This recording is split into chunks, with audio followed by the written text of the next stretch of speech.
And we would make you sign a waiver before you took the drink because we were going to fundamentally change your sense of taste for half an hour. We're joined here with Ryan Castalez. How do you say your last name? Castalez, you got it. Okay. Did not want to butcher your last name. Touched it. So thank you. We're going to just walk through some of the amazing adventures he's had over the years. And he has some amazing things to tell you, I promise. So stick around. We're going to jump right in. So, Can't wait. If you didn't know, we're going to start with this. He is the author of this amazing book called The New Art of Coffee. I'm going to actually ask you this off the book. Yeah, please.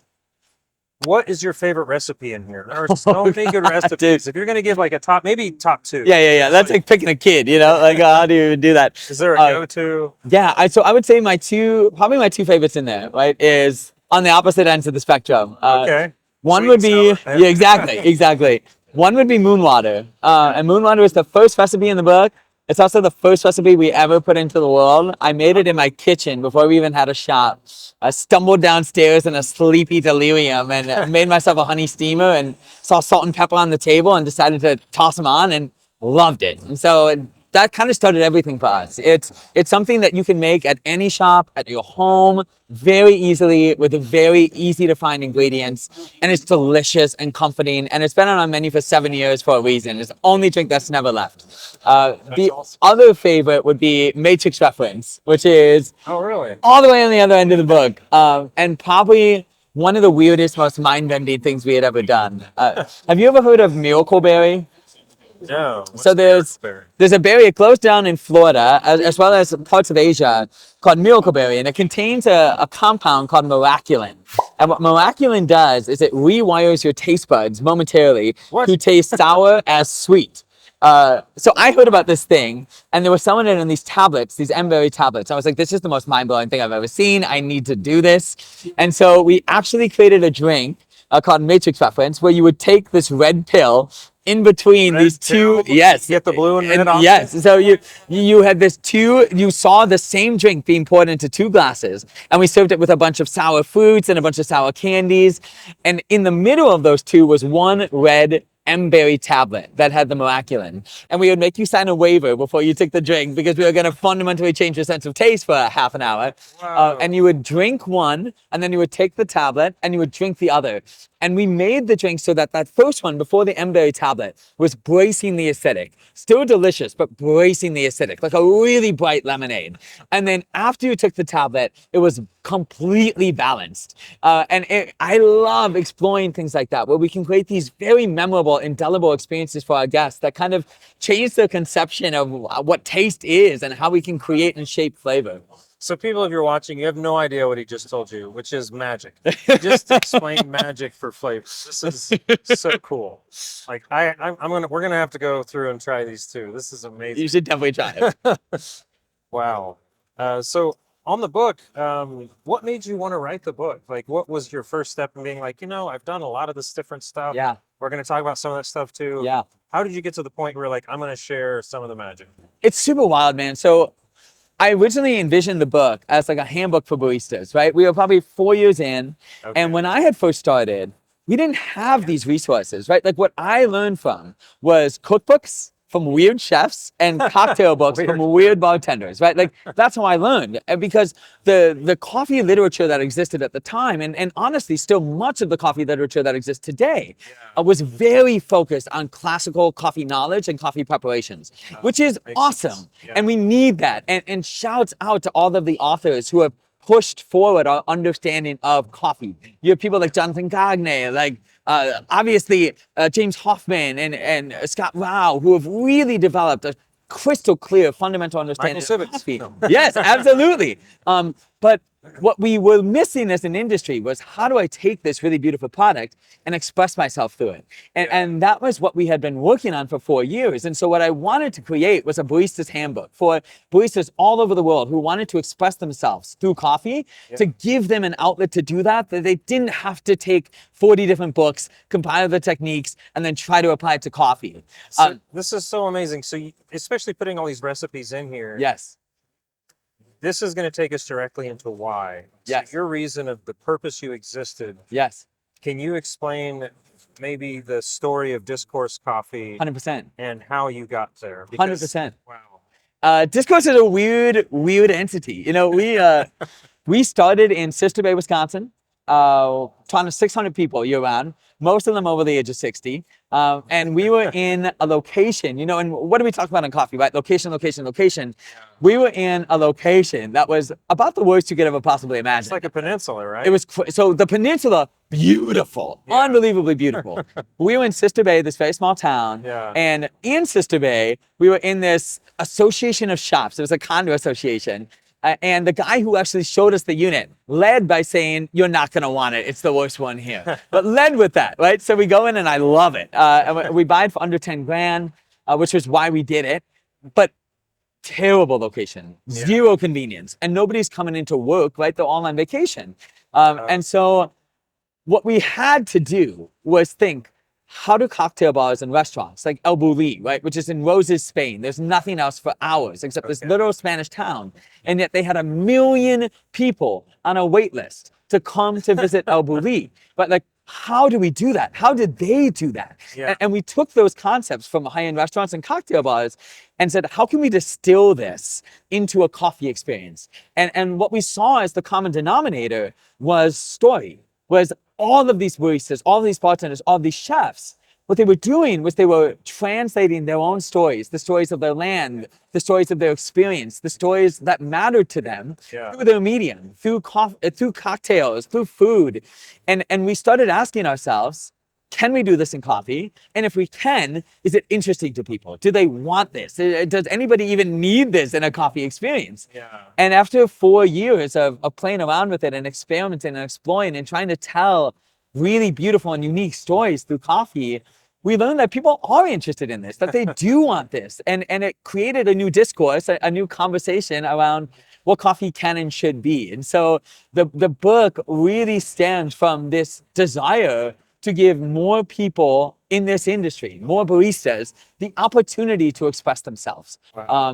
Because coffee, we all love this industry, right? And it's so freaking beautiful. And our work that we get to take in these incredible coffees from these producers all around the world, thoughtfully roasted, and then we get to celebrate that is incredible. But it shouldn't come at the cost of the barista only being a mouthpiece, right? It would be like walking into every cocktail bar in the world and all they do is serve shots. You know, the product is beautiful, drink the product, right? And it is beautiful. But we also have these very diverse, very interesting mindsets that we can share through coffee. And to be able to share that through coffee with our baristas has been like the greatest joy of a lifetime. Wow. So I lived in Appleton, Wisconsin for a very Yeah, long man. time. I never made it up that direction. I think the furthest north I went was Green Bay. Dude, great city. Packers. Packers. But yeah, that's got to be a beautiful area. It's amazing, man. And so how long were you in that location? We were there for 5 years. 5 years. And it was transformative. You know, the biggest advantage we had being in Door County, we would not be the shop we are today if we had not started in Door County. We never once served a cup of drip coffee. We never even had a drip tower. When I moved to Milwaukee was when I learned how to use a drip tower. You can have a coffee shop without a drip tower? Never had a drip tower. And I don't even know what we were, man. I don't even know if I would call us a coffee shop. You know, we called ourselves a liquid workshop. Liquid workshop. And for us, that was perfect because it was just mysterious enough that people didn't really know what they were getting into. And it helped us so much because I think when people come into a coffee shop, right, they have an expectation of what a coffee shop is. They have an expectation of what they're going to order, you know, and a lot of what we've tried to do over the last 7 years now is dismantle that. Like, hey, a coffee shop can be anything, you know, and if you come into our shops and you feel a little bit like, where am I? Like, that's on purpose. Like, we want that, you know, because then the person at the host stand is going to reach out their hand to you and say, hey, welcome to Discourse. And then we get to have a conversation about what this coffee shop is. Like, what does it mean to own and run a coffee shop? And can it exist outside of just really great drip coffee and good cortados? So where is your shop now? Now we have 2 shops in Milwaukee. Okay. So we moved in 2021, and it's just been this wild journey, dude. In the last 3 years since we moved, we've had 4 different locations. We now have 2 that are still rocking and rolling, and just opened our second flagship location at Radio Milwaukee a month ago, March 1st. Oh, congratulations. Thank Wow, you, that's man. right It's around the corner. really crazy. Yeah, and it's been a huge level up for us in so many ways. What part of town is that for anybody who's in Yeah, Milwaukee yeah, watching? come visit. So we have our Radio Milwaukee Cafe in Walker's Point. Okay. And then we have our downtown cafe right downtown by the Marcus Performing Arts Center, heart of the city. And we opened that almost 2 years ago now. And Okay. it's almost like a little coffee speakeasy. You walk down these little stairs to get to us, and you turn the corner and you're just in this weird, wacky cocktail bar feeling coffee shop. That's awesome.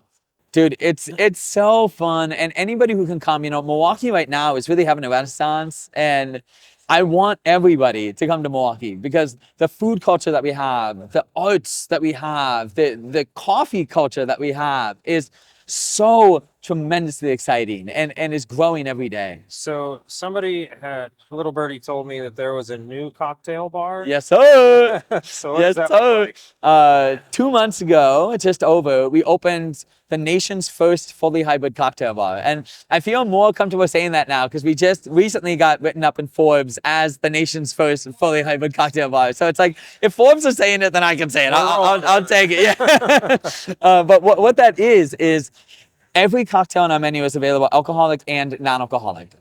And I think this is a super valuable framework for everybody to start thinking about who plays in this space. The rise of NA is massive. And we could talk about market segments. We could talk about how NA is growing at a CAGR of 7.6 and alcohol is growing at a CAGR of 2.3, right? We could talk about how it's fundamentally a better industry to invest in right now. But really what it is that people are waking up to the fact that alcohol does not need to be involved in every instance of leaving your house, right? And that is a very special thing. And it's not about not drinking alcohol. It's about being more conscious about the moments in which we choose to consume it. So NA, you mean non-alcoholic? Non-alcoholic. Okay. Yep. So when you come into Agency, which is the name of our bar, we have one menu, a single sheet of paper.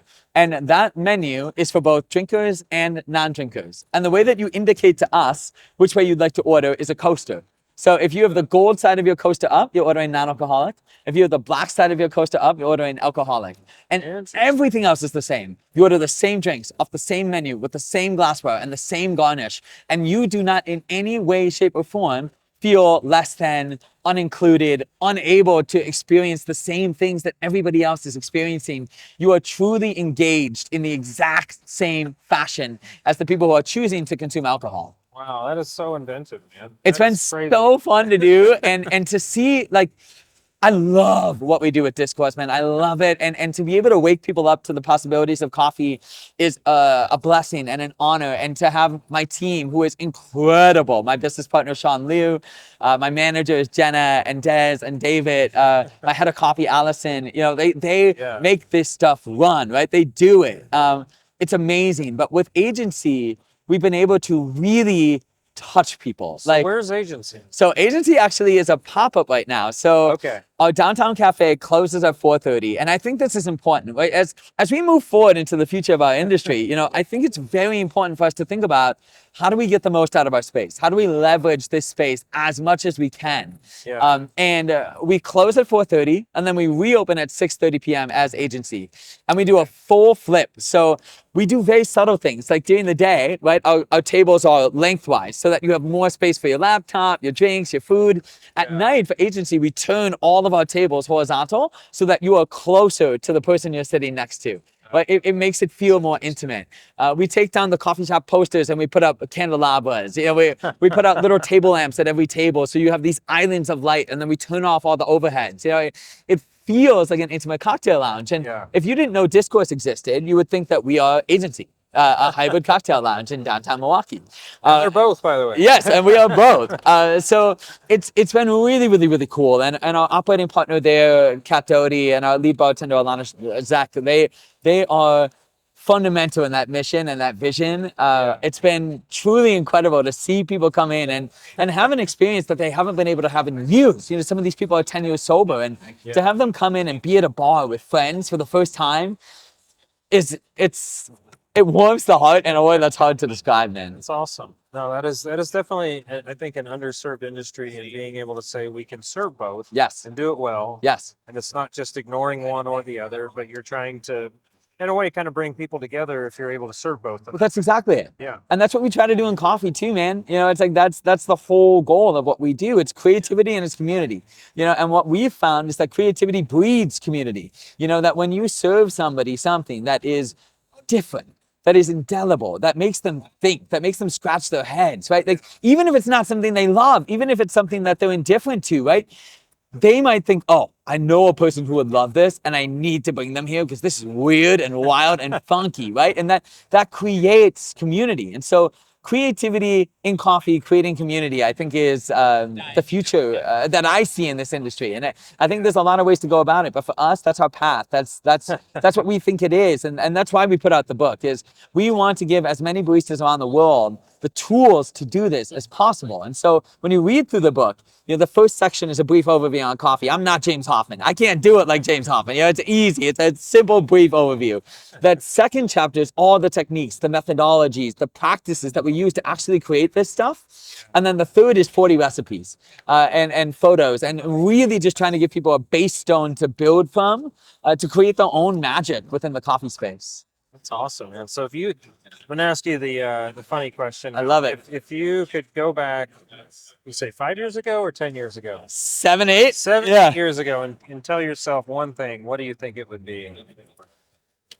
That's a really good You question, should- man. Or did you know?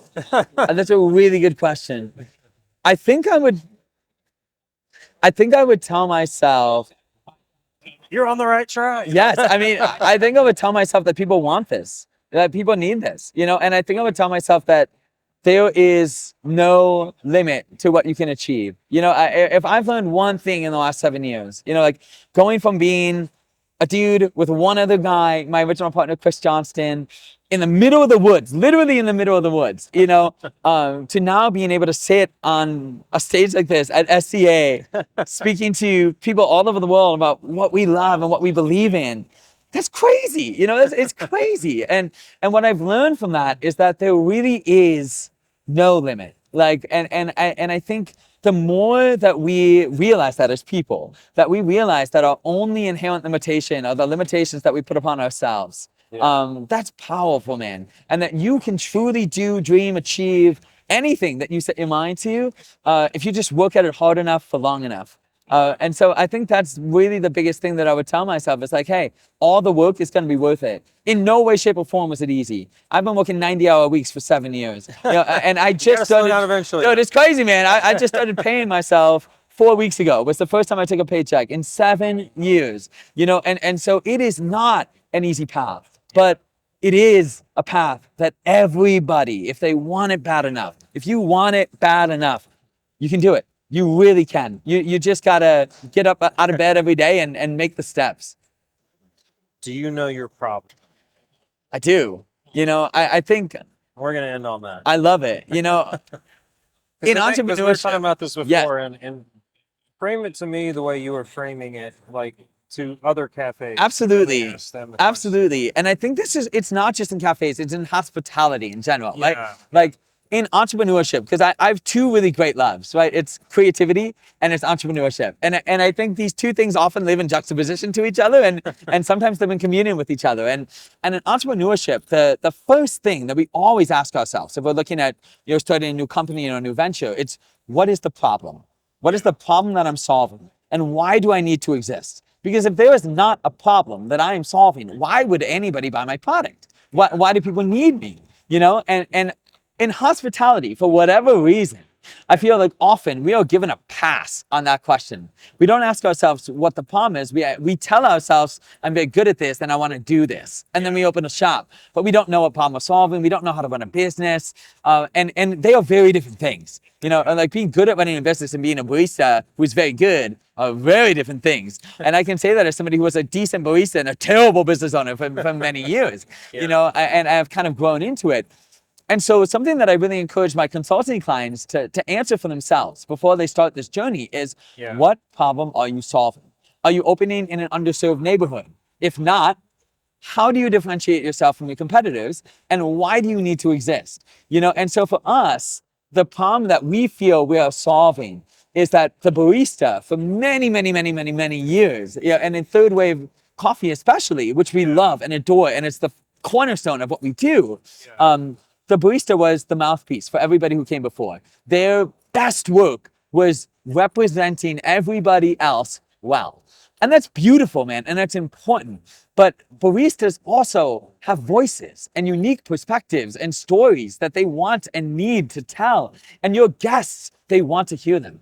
The guests want to know what you are, who you are, what you are about. And so the problem that we were trying to solve, and are still trying to solve in new ways, you know, 7 years later, is how do we give baristas a voice? A real voice that they can express themselves using the beautiful work of all the people who came before, but layering their own energy, their own life, their own story on top of that baseline beauty.